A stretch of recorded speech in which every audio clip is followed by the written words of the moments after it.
আসছে খুরশিদ আলমের কণ্ঠে নতুন গান।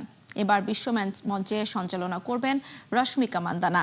প্রাক্তনের প্রেমে মজেছেন হানিয়া আমির। নতুন ছবিতে বিচ্ছেদের গুঞ্জন উড়িয়ে দিলেন চেলসি কমে দম্পতি। এক নজরে বিনোদন দুনিয়ার সব খবর জানাচ্ছেন আফফান মিতুল। বর্ষিয়ান সঙ্গীত শিল্পী খুরশিদ আলমের কণ্ঠে শোনা যাবে বাবা ছেলের গান শিরোনামের নতুন একটি গান। এতে তার সঙ্গে কণ্ঠ দিয়েছেন মমিন বিশ্বাস। শামসুল আলমের লেখা গানটির সুর ও সঙ্গীতায়োজন করেছেন অমিত চ্যাটার্জি। শীঘ্রই মিউজিক ভিডিও আকারে গানটি প্রকাশ পাবে বলে জানিয়েছেন মমিন বিশ্বাস। জাপানের টোকিওতে বসতে চলেছে বিশ্ব বিনোদনের অন্যতম মর্যাদাপূর্ণ আসর 10ম গ্লোবাল এনিমে অ্যাওয়ার্ডস। আর সেই বিশ্ব মঞ্চে ভারতের প্রতিনিধিত্ব করতে হাজির হচ্ছেন পুষ্পাখ্যাত নায়িকা রশ্মিকা মান্দানা।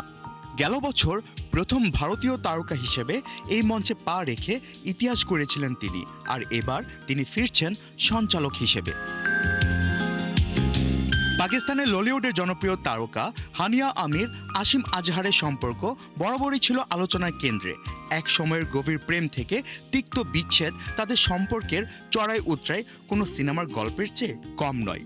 তবে দীর্ঘ নীরবতা কাটিয়ে ইদানিং এই দুই তারকার ঘনিষ্ঠতা ইঙ্গিত দিচ্ছে পর্দার আড়ালের পুরনো সেই গল্পটি হয়তো খুব শীঘ্রই নতুন মোড় নিতে যাচ্ছে। নেটফ্লিক্সের জনপ্রিয় রিয়েলিটি শো লাভ ইজ ব্লাইন্ডের চতুর্থ সিজনের আলোচিত দম্পতি চেলসি গ্রিফিন এবং কোয়ামে এপিয়া তাদের বিচ্ছেদের খবরকে নিছক গুঞ্জন বলে উড়িয়ে দিয়েছেন। গেল বুধবার একটি ইনস্টাগ্রাম ছবির মাধ্যমে তারা ভক্তদের নিশ্চিত করেছেন যে তাদের বৈবাহিক সম্পর্ক এখনও অটুট আছে। সম্প্রতি চেলসির হাতে বিয়ের আংটি না থাকা এবং সামাজিক যোগাযোগ মাধ্যমে স্বামীর পদবি ব্যবহার না করার বিষয়টি নজর কেড়েছিল ভক্তদের, যা থেকে তাদের বিচ্ছেদের জল্পনা শুরু হয়। আফফান মিতুল, ৭১।